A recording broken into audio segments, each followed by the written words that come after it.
1936, ou plus exactement à l'été 1936, les démocraties, en l'occurrence la France et la Grande-Bretagne, prennent la décision de ne pas intervenir dans ce qui va devenir la guerre civile en Espagne et par là même permettre à Franco de l'emporter. Et donc c'est une histoire extrêmement lourde que celle-là, et c'est celle que relate cet ouvrage. Alors, c'est pour reprendre évidemment le titre que cette question a un sens.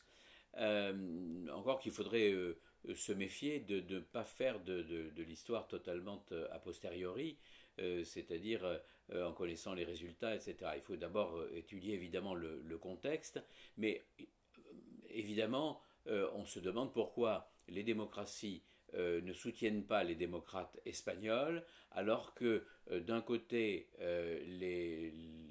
l'Italie et l'Allemagne vont soutenir Franco et que les communistes orthodoxes vont être, eux, soutenus par l'Union soviétique.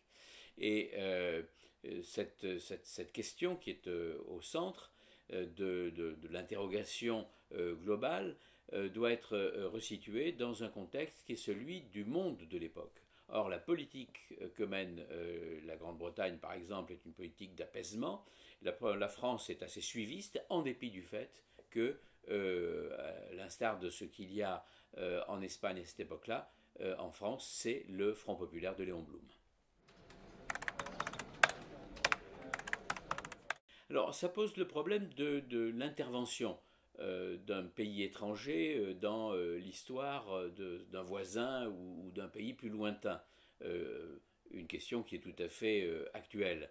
Et ça pose la question de ce que certains ont considéré comme étant la répétition générale de ce que seraient les années suivantes, c'est-à-dire l'immédiate avant-guerre et la Seconde Guerre mondiale, avec déjà en place les différents protagonistes.